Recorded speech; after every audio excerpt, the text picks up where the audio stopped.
യേശുവിൽ ഏറ്റവും പ്രിയപ്പെട്ടവരെ, ഇന്ന് ഈ മാസത്തിൻ്റെ അവസാനത്തെ ദിവസമാണ് ശനിയാഴ്ച. ഈ മാസം എത്രയോ ലക്ഷക്കണക്കിന് ആളുകളാണ് ഒരു കുടുംബമായി നിന്നുകൊണ്ട് ദൈവത്തിൻ്റെ വചനം കേട്ടത്, പ്രാർത്ഥനയിൽ ചേർന്നു നിന്നത്. അതൊരു വലിയൊരു ഭാഗ്യമാണ്, ഒരു സന്തോഷമാണ്, ഒരു അനുഗ്രഹമാണ്. നമുക്കൊരു താമസിക്കാൻ ഒരു ചെറിയ വീടെങ്കിലും ഉണ്ടെങ്കിൽ അത് ദൈവത്തിൻ്റെ സ്നേഹമാണ്. നമുക്ക് സഞ്ചരിക്കാൻ ഒരു ചെറിയ വാഹനവേലുമുണ്ടോ, ദൈവത്തിൻ്റെ സ്നേഹമാണ്. നമുക്കിങ്ങനെയൊക്കെ പ്രാർത്ഥനയിൽ ഒരു മനസ്സോടായിട്ട് ഒരു കൂട്ടായ്മയായി നിൽക്കാൻ പറ്റുന്നില്ലേ, അത് ദൈവത്തിൻ്റെ സ്നേഹമാണ്, ദൈവത്തിൻ്റെ പദ്ധതിയാണ്, ഒരു ദൈവനിശ്ചയമാണ്. ഈ ശുശ്രൂഷയുടെ ഭാഗമായി നമ്മൾ നിൽക്കുന്നത് പോലും നമുക്ക് ഈ മാസം നന്ദി പറയാം. ഈ മാസം നമുക്കമ്മ അനുഗ്രഹത്തോടെ നൽകിയതിന് നന്ദി പറയാം.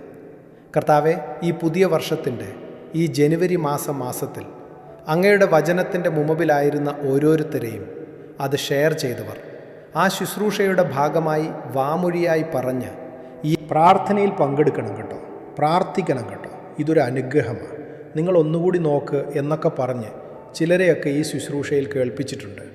അതെല്ലാം അവരെല്ലാം ഓർക്കുകയാണ്, നന്ദി നിറഞ്ഞ ഹൃദയത്തോടെ ഓർക്കുകയാണ്. ദൈവമേ, ഞങ്ങളങ്ങേക്ക് നന്ദി പറയുന്നു. ഈ ജനത്തെ ഓർത്ത്, ഈ കുടുംബങ്ങളെ ഓർത്ത്, ഈ കൂട്ടായ്മയെ ഓർത്ത്, ഈ ബന്ധങ്ങളെ ഓർത്ത് ഞങ്ങൾ നന്ദി പറയുന്നു. ദൈവമൊരുക്കിയ ശുശ്രൂഷയാണിത്, അങ്ങ് ഞങ്ങൾക്ക് നൽകിയ ദാനമാണിത്. ഈ കൂട്ടായ്മയെ ഓർത്ത്, ഈ ശുശ്രൂഷയെ ഓർത്ത് ഞങ്ങൾ നന്ദി പറയുന്നു. ദൈവം അനുഗ്രഹിക്കട്ടെ.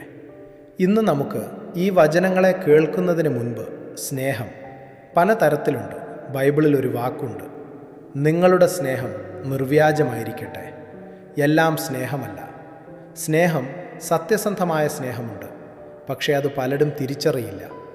സ്നേഹം ചതിയുള്ള സ്നേഹമുണ്ട്, അകത്ത് വഞ്ചനയുള്ള സ്നേഹമുണ്ട്, കള്ളമുള്ള സള്ളമുള്ള സ്നേഹമുണ്ട്, സത്യമുള്ള സ്നേഹമുണ്ട്. ചിലരൊക്കെ പറയില്ലേ, ഞാൻ നിന്നെ സ്നേഹിക്കുന്നു. കുറച്ചു കഴിയുമ്പോൾ അവരെയും കാണാനുണ്ടാവില്ല, ആ സ്നേഹവും കാണാനുണ്ടാവില്ല. ചിലർ പറയും, നിങ്ങൾ പോയാൽ ഞാൻ മരിച്ചു പോകും, ചത്തുകളയും, ഞാൻ പിന്നെ ഭൂമിയിൽ ജീവിച്ചിരിക്കത്തില്ല. അങ്ങനെ പറഞ്ഞവ തന്നെ ആദ്യം ഓടി. ദൈവത്തിൻ്റെ സ്നേഹം ഒരിക്കലും നിന്നെ ചതിക്കില്ല, അതൊരിക്കലും പിരിയില്ല. അത് നിത്യമായ സ്നേഹമാണ്, അത് കുരിശിൽ വെളിപ്പെടുത്തിയ സ്നേഹമാണ്, എന്നെ പിടിച്ചു നിർത്തുന്ന സ്നേഹമാണ്. കള്ളമുള്ള ചതിയുള്ള സ്നേഹമല്ലത്. നമുക്ക് ദൈവത്തിൻ്റെ സ്നേഹത്തെ തിരിച്ചറിഞ്ഞ് ഇന്നായിരിക്കാം ഏതെങ്കിലുമൊക്കെ പ്രയാസത്തിലാണോ ഇരിക്കുന്നത്. പ്രഭാതത്തിൽ ഈ രാവിലെയൊക്കെ നമ്മൾ പ്രകൃതിയിലേക്കിറങ്ങിയാൽ, മുറ്റത്തേക്കിറങ്ങിയാൽ മഞ്ഞു തുള്ളികൾ വന്ന് ഇലകളിലും ഈ ചെടിയുടെ ഇലകളിലൊക്കെ പറ്റിപ്പിടിച്ചിരിപ്പുണ്ട്. പുല്ലുകളിലൊക്കെ ഒരു ഓമപതരപ്പ് മണിയായി സൂര്യവെളിച്ചം. അതിൽ തട്ടുമ്പോൾ, ആ ചൂട് കിട്ടുമ്പോൾ ഉണ്ടല്ലോ, ഈ മഞ്ഞുവെള്ളം മുഴുവൻ ആവിയായി പോകും, ഒന്നും കാണാനില്ല. ഞാൻ നിങ്ങളോട് പറയാം, നമ്മുടെ ജീവിതവും ഇലകളിൽ പറ്റിപ്പിടിച്ചിരിക്കുന്ന മഞ്ഞു തുള്ളി പോലെ ചില സങ്കടങ്ങളും വേദനകളും വിഷമങ്ങളും ഉള്ളിൽ തട്ടിക്കിടപ്പുണ്ട്. എപ്പോഴായത് പോകുന്നേ? ദൈവവചനത്തിൻ്റെ, ആ ദൈവസാന്നിധ്യത്തിൻ്റെ വെളിച്ചവും ചൂടുമൊക്കെ നിങ്ങളിൽ വന്നന് തട്ടുമ്പോൾ, ദൈവസാന്നിധ്യത്തിൻ്റെ, ദൈവവചനത്തിൻ്റെ വെളിച്ചം വന്ന് തട്ടുമ്പോൾ സങ്കടങ്ങൾ മാറാൻ തുടങ്ങും, പ്രയാസങ്ങൾ മാറാൻ തുടങ്ങും, പ്രതിസന്ധികൾ മാറാൻ തുടങ്ങും. അതൊക്കെ ദൈവം നമ്മളെ ചേർത്തു പിടിക്കുന്ന അനുഭവം കൂടി ആ കൂട്ടത്തിൽ കിട്ടും.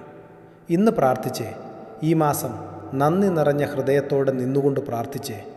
ഇന്ന് കേൾക്കുന്ന വചനം സങ്കീർത്തന പുസ്തകം 18-ാം അധ്യായം 28-29 വാക്യങ്ങളാണ്. ഇതിനു മുന്നപ്പേ ഒരുപക്ഷെ ഈ വചനം കേട്ടുകാണും, ശ്രദ്ധിച്ചിട്ടുണ്ടാകാം. നിങ്ങൾ പ്രത്യേകം വേദപുസ്തകത്തിൽ വരച്ചു വച്ചിട്ടുണ്ടാകാം. എങ്കിൽ ഈ വചനമൊന്ന് കേൾക്കുകയാണ്. 2-ാമത്തെ വാക്യം, അങ്ങ് എൻ്റെ ദീപം കൊളുത്തുന്നു, ദീപം കത്തിക്കുന്നു. കൊളുത്തുക, കത്തിക്കുക. അപ്പോഴോ എൻ്റെ ദൈവമായ കർത്താവ് എൻ്റെ അന്ധകാരം മാറ്റുന്നു. അങ്ങനെയാണെങ്കിൽ ഞാൻ നിങ്ങളോട് പറയട്ടെ, ദൈവവചനമില്ലേ, ഈ കേൾക്കുന്ന വചനം, അത് ദൈവം കത്തിക്കുന്ന ദീപമാണത്. അപ്പോഴോ ദൈവവചനമാകുന്ന ദീപം എന്നിൽ, എൻ്റെ കുടുംബത്തിൽ, എൻ്റെ മക്കളിൽ കത്തുമ്പോൾ എൻ്റെ ജീവിതത്തിൽ നിറഞ്ഞു നിൽക്കുന്ന അന്ധകാരം അകന്നുപോകും. ഓരോ കാര്യവുമായി ബന്ധപ്പെട്ട അന്ധകാരമുണ്ട്. പഠിക്കുന്ന കാര്യവുമായി ബന്ധപ്പെട്ട് നിൽക്കുന്ന അന്ധകാരമുണ്ട്. കുടുംബജീവിതവുമായി ബന്ധപ്പെട്ട് നിൽക്കുന്ന അന്ധകാരമുണ്ട്. ബിസിനസ്സിനോട് ചേർന്ന് നിൽക്കുന്ന അന്ധകാരമുണ്ട്. ഏതു കാര്യമാണോ നിങ്ങൾ ഏർപ്പെടുന്നത്, ആ വിഷയവുമായി ബന്ധപ്പെട്ട് നിൽക്കുന്ന ചില ഇരുട്ടുണ്ട്. ചിലർ പറയല്ലേ, എനിക്ക് രാവിലെ ഓഫീസിൽ പോകാൻ തോന്നുന്നില്ല. എനിക്ക് സ്കൂളിൽ പോയി പഠിക്കാൻ തോന്നുന്നില്ല. പുസ്തകമെടുത്ത് എനിക്ക് പഠിക്കാൻ പറ്റുന്നില്ല. പുസ്തകം എടുക്കുന്നുണ്ട്, തുറന്നു വയ്ക്കുന്നുണ്ട്. പഠിക്കാനുള്ള ഇൻട്രസ്റ്റ് വരുന്നില്ല.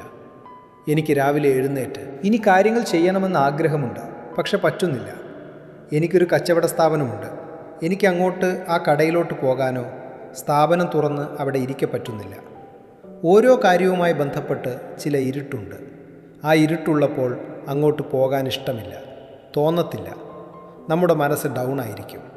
നമുക്കതിനെ ഒന്നും സ്നേഹിക്കാൻ പറ്റില്ല. ദൈവമായ കർത്താവ് പറഞ്ഞ വചനം, അവിടുന്ന് എൻ്റെ ദീപം, ദൈവവചനത്തിൻ്റെ ദീപം എൻ ദീപം എന്നിൽ കത്തിക്കുമ്പോൾ. ഏതു വിഷയവുമായി ബന്ധപ്പെട്ടാണോ ഇരുട്ടുള്ളത്, ആ അന്ധകാരം ദൈവം മാറ്റുന്നു. അങ്ങനെ മാറിയാലോ? 29-ാമത്തെ വാക്യം, അവിടുത്തെ സഹായത്താൽ. അപ്പോൾ ഉറപ്പാണ്, ദൈവം ഒരു ദീപം കത്തിച്ചാൽ ആ ദൈവത്തിൻ്റെ സഹായം ആ കൂട്ടത്തിൽ എനിക്ക് കിട്ടും. പഠിക്കുന്ന കുഞ്ഞുങ്ങളോട് കൂടുതലായി പറയട്ടെ, നിങ്ങൾക്ക് പഠിക്കാൻ എല്ലാ വിഷയവും ഒരേപോലെ ഇഷ്ടമുണ്ടാകത്തില്ല. ചിലത് കട്ടിയായിരിക്കും, ചിലത് എത്ര പഠിച്ചാലും ഓർക്കത്തില്ല. ചിലർക്കത് മാത്സ് ആയിരിക്കും, ചിലർക്ക് അത് ഹിന്ദി ആയിരിക്കും, ചിലർക്കത് ഇംഗ്ലീഷ് ആയിരിക്കും. ഓരോ കാര്യങ്ങൾ, ചിലർക്ക് ചില വിഷയം ഭയങ്കര ഇഷ്ടമാണ്, പക്ഷേ ഇഷ്ടമില്ല, പഠിക്കാൻ പറ്റുന്നില്ല. ജയിക്കുമോ എന്നറിയത്തില്ല. ആ ഭാഷ പഠിക്കാൻ വിഷമമാണ്. നിങ്ങൾ ഈ വചനം കേൾക്കുമ്പോൾ ദൈവത്തിൻ്റെ സഹായത്താൽ ബിസിനസ് അങ്ങനെയാണ്, കൃഷി ഇങ്ങനെയാണ്, മുന്നോട്ടുള്ള സ്വപ്നങ്ങൾ അങ്ങനെയാണ്. PR കിട്ടിയിട്ടില്ല, അത് ശരിയായിട്ടില്ല. നിങ്ങൾക്ക് ഈ വചനം കിട്ടുമ്പോൾ ഈ കാര്യം നടക്കുന്നുണ്ട്. 29-ാം വാക്യം, അവിടുത്തെ സഹായം, ദൈവത്തിൻ്റെ സഹായം വിശ്വസിച്ചേ ദൈവത്തിൻ്റെ സഹായം എനിക്ക് കിട്ടും. ഈ വിഷയത്തിൽ ദൈവത്തിൻ്റെ സഹായം എനിക്ക് കിട്ടും. ഞാൻ എല്ലാ ദിവസവും വചനം പറയുന്നുണ്ടല്ലോ. ഞാനിങ്ങനെ ഓർക്കും, അടുത്ത മാസം എന്തു വചനം പറയും? ഓ, ഇനി 4-5 ദിവസം കഴിഞ്ഞാൽ വചനമൊക്കെ പറഞ്ഞു തീരാറാവില്ല. ഇനി എന്തു പറയും? എനിക്ക് മനസ്സിലായി. ഓരോ ദിവസവും കഴിയുമ്പോൾ ദൈവത്തിൻ്റെ സഹായത്താൽ അതെല്ലാം അനുഗ്രഹമാകുന്നുവെന്ന്. ദൈവസഹായത്താൽ സൈന്യനിരയെ ഞാൻ ഭേദിക്കും. എൻ്റെ ദൈവത്തിൻ്റെ സഹായത്താൽ ആ കോട്ട ഞാൻ ചാടിക്കിടക്കും, മറികടക്കും. ആ പ്രയാസത്തെ ഞാൻ മറികടക്കും, ആ പ്രതിസന്ധിയെ ഞാൻ മറികടക്കും. ആരുടെ സഹായത്താൽ ലഭിക്കുന്ന? ദൈവത്തിൻ്റെ സഹായത്താൽ ലഭിക്കുന്ന, ദൈവത്തിൻ്റെ സഹായത്താൽ ലഭിക്കുന്ന, ദൈവത്തിൻ്റെ സഹായത്താൽ. എവിടെ നിന്ന്, എങ്ങനെ, എപ്പോൾ? ദൈവവചനം കേൾക്കുമ്പോൾ, ആ ദീപം എന്നിൽ കത്തിക്കുമ്പോൾ, ആ ദീപം ദൈവം എന്നിൽ കത്തുമ്പോൾ, അതിൻ്റെ നേരെ വെള്ളമൊഴിച്ച് അത് കെടുത്തിക്കളയല്ലേ. എന്ത് പ്രാർത്ഥന, എന്ത് ശുശ്രൂഷ, എന്ത് വചനം! ഇതൊക്കെ തട്ടിപ്പാണ്, ഇതൊക്കെ ബിസിനസ്സാണ് എന്നൊക്കെ പറഞ്ഞു വെള്ളമൊഴിക്കാൻ വരട്ടെ. ദൈവം തൻ്റെ വചനമാകുന്ന ആ ദീപദൈവത്തെ എന്നിൽ, എൻ്റെ കുടുംബത്തിൽ, എൻ്റെ മക്കളിൽ, പിള്ളേരിൽ, തലമുറകളിൽ കത്തിക്കുമ്പോൾ അതെൻ്റെ അന്ധകാരമാ മാറ്റുന്നേ. ആ സഹായത്തിലൂടെ ഞാൻ സൈന്യനിരയെ ഭേദിക്കും. ആ പ്രതിസന്ധികളെ മറികടക്കും. ആ ബുദ്ധിമുട്ടിനെ മറികടക്കും. ആ ലക്ഷ്യത്തിൽ ഞാൻ എത്തും ആ സഹായത്താൽ. ആ വാക്കൊന്നും മറക്കല്ലേ, ദൈവത്തിൻ്റെ സഹായം. ഡെയിലി ബ്ലെസ്സിങ്ങിലൂടെ വചനം കേൾക്കുന്ന ഓരോരുത്തരോടും പറയാം, ഡെയിലി വചനം കേൾക്കുമ്പോൾ ദിവസവും നിങ്ങൾക്ക് കിട്ടുന്നത് ദൈവത്തിൽ നിന്നുള്ള സഹായമാണ്. ഞാൻ ആരുമല്ല, ഞാൻ ഏതുമല്ല, ഞാൻ ഒന്നുമല്ല. എൻ്റെ ഒരു സഹായം നിങ്ങൾക്ക് കിട്ടിയിട്ട് വലിയ കാര്യമില്ല. ഞാൻ പ്രസംഗിക്കുകയാണെങ്കിലും വചനം കൊടുക്കുന്ന ഒരാൾ, ഒരു നിയോഗത്തോടെ നിൽക്കുന്ന ഒരാൾ മാത്രമാണ്. അത് നിങ്ങൾക്ക് കിട്ടുന്നത് ദൈവത്തിൻ്റെ സഹായമായിട്ടാണ്. ഒരുപക്ഷെ സാമ്പത്തിക പ്രതിസന്ധി മറികടന്നിട്ടില്ല, വീട്ടിൻ്റെ പണി പൂർത്തിയായിട്ടില്ല, പിള്ളേരുടെ വിദ്യാഭ്യാസം, ഫീസ്, വിവാഹം, നക്കൂടി കാര്യങ്ങൾ എന്തു ചെയ്യും?